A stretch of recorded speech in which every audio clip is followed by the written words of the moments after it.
Viewers, তোমরা কেমন আছো? আশা করি অনেক ভালো আছো।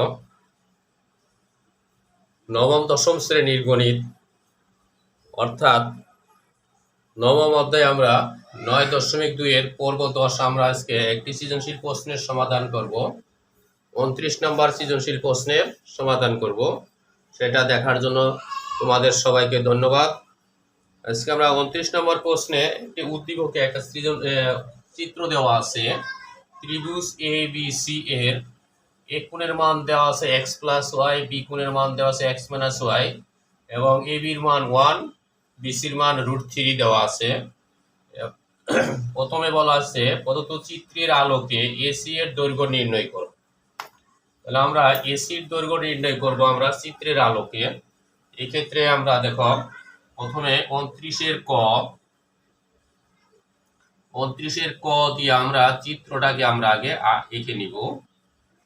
এ বি সি দেওয়া আছে, কোণের মানগুলা 1 দেওয়া আছে, 90 ডিগ্রি কোণ এবং √3 দেওয়া আছে। যেহেতু এবিসি একটি সমকোণী ত্রিভুজ, এই ক্ষেত্রে আমরা পিথাগোরাসের উপপাদ্য বা পিথাগোরাসের সূত্র ব্যবহার করে আমরা এসির দৈর্ঘ্য নির্ণয় করব। যে এবিসি সমকোণী ত্রিভুজ হতে পাই, আমরা এই কথাটা লিখব যে এসি স্কয়ার সমান A B square plus B C square. A B C সমকোণী ত্রিভুজের সূত্রটা হলো কি এসি স্কয়ার সমান A B square plus B C square. যেহেতু অতিভুজ স্কয়ার সমান লম্ব স্কয়ার প্লাস ভূমি স্কয়ার, আমরা এখন মান বসিয়ে দিব। লম্ব দেওয়া আছে 1, তারপরে ভূমি দেওয়া আছে √3 স্কয়ার ইকুয়াল 1 প্লাস 3 ইকুয়াল কত আসে 4। অর্থাৎ এসির দৈর্ঘ্য কত হবে? সুতরাং এসি সমান √4 অর্থাৎ 2। এসির দৈর্ঘ্য আমরা 2 পেয়েছি। ক নম্বর প্রশ্নের সমাধান আমরা এসির দৈর্ঘ্য 2 পেয়েছি। খ নম্বরে বলা আছে 10a প্লাস 10c এর মান নির্ণয় করো। তাহলে এই ক্ষেত্রে আমরা এ কোণ ধরবো একবার, আর একটা সি কোণ ধরবো। যেহেতু 10 এর সাথে সম্পর্ক আছে এ এবং সি কোণের, তাহলে আমরা যখন আমরা এ কোণ ধরবো তখন লম্ব বিবেচনা করব এ কোণের বিপরীত বাহু, সি কোণ ধরলে লম্ব বিবেচনা করব সি কোণের বিপরীত বাহুকে। তাহলে খ নম্বর প্রশ্নের সমাধান।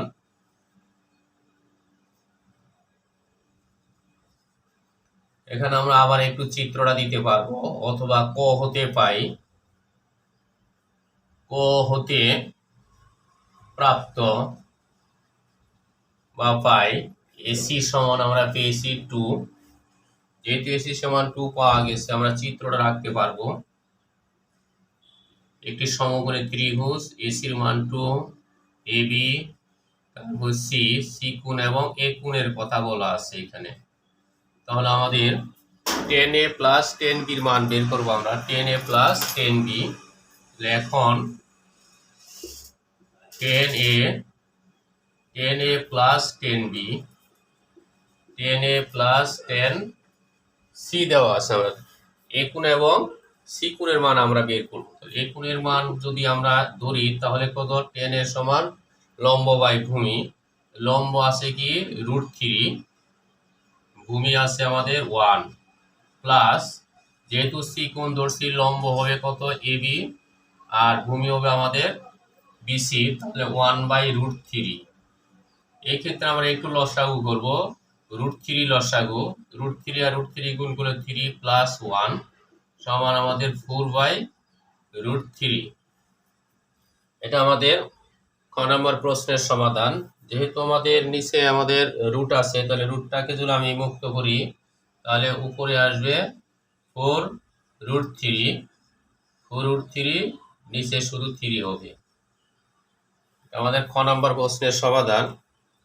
গ নম্বরে বলা আছে এক্স ওয়াই এর মান নির্ণয় করো। এক্স এবং ওয়াই, তাহলে আমাদের এ কোণে এক্স প্লাস ওয়াই, বি কোণে দেওয়া আছে এক্স মাইনাস ওয়াই। এখান থেকে আমরা এক্স এবং ওয়াই এর মান নির্ণয় করব।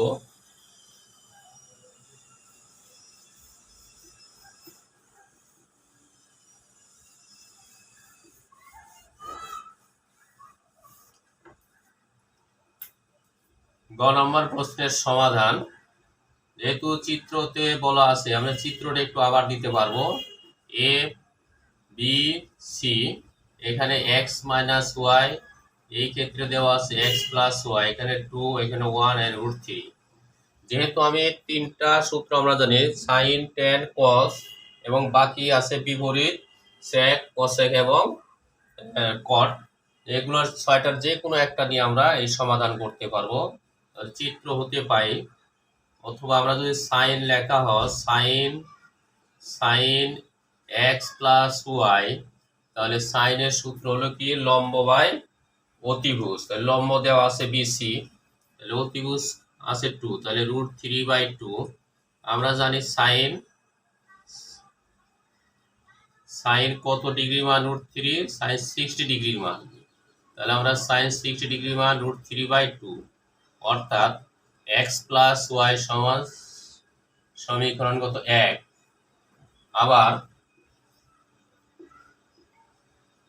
আবার যদি আমরা মনে করি সাইন ধরবো, তাহলে সাইন লিখতে পারি আমি এক্স মাইনাস সি, এখানেও সাইন লিখতে পারি আমরা, বা অন্য কিছুও লেখা যায়।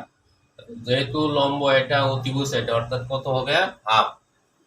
লম্ব বাই অতিভুজ, বা সাইন 60 ডিগ্রির জায়গায় আমরা বসাবো এবার কত? 30 ডিগ্রি। 30 ডিগ্রি মান আমাদের হাফ। 30 ডিগ্রি, দুই পাশ থেকে এক্স মাইনাস ওয়াই সমান 30 ডিগ্রি, সমীকরণ কত? 2। এখন দেখো 1 আর 2 সমীকরণটা আমরা যদি যোগ বিয়োগ করি, এক্স এবং ওয়াই এর মান পাওয়া যাবে। তাহলে লিখবো আমরা 1 যোগ 2 নং হতে পাই। একে দেওয়া আছে এক্স প্লাস ওয়াই সমান 60 ডিগ্রি, এক্স মাইনাস ওয়াই সমান 2 এর 30 ডিগ্রি, যোগ করলে ওয়াই ওয়াই কাটা, 2x ইকুয়াল কত? 90 ডিগ্রি। 90 ডিগ্রির অর্ধেক 45 ডিগ্রি, আমরা একটা পেয়েছি। অনুরূপভাবে আমরা আবার বিয়োগ করে লিখব 1 বিয়োগ 2 নং, যদি আমি লিখতে পারি তাহলে হবে, তো মান বসিয়ে দিয়ে লিখতে পারবো আমরা যদি এক্স এর মানটা এখানে বসিয়ে দিই, অথবা 2 নং সমীকরণ বসিয়ে দাও, তাও তোমরা পারবা, কিন্তু সাধারণত বিয়োগ করলে একটু সুবিধা হয়। দেখো প্রথমে দেওয়া আছে 60 ডিগ্রি, তারপরে দেওয়া আছে কত? 30 ডিগ্রি। বিয়োগ করলে সাইন চেঞ্জ করতে হবে, এই সাইনগুলো আমাদের পরিবর্তন, অর্থাৎ এক্স কাটা গেলে 2y সমান 30 ডিগ্রি। যেহেতু 2 ভাগ আছে, তাহলে আমরা ভাগ করলে কত পাবো? অর্থাৎ এখানে 15 ডিগ্রি পাবো আমরা। 2 দিয়ে ভাগ করলে আমরা 15 ডিগ্রি। এক্স এবং ওয়াই এর মান চলে আসছে। নিম্নে মান x equal 45 degree, y equal 15 degree. আমাদের সৃজনশীল অর্থাৎ আমাদের 29 নম্বর অঙ্কের সমাধান শেষ। আমরা আজকে এখানে শেষ করব। পরবর্তী পর্ব দেখার জন্য রেডিয়ান টিউশন বিডির পক্ষ থেকে আমন্ত্রণ রইল। ধন্যবাদ।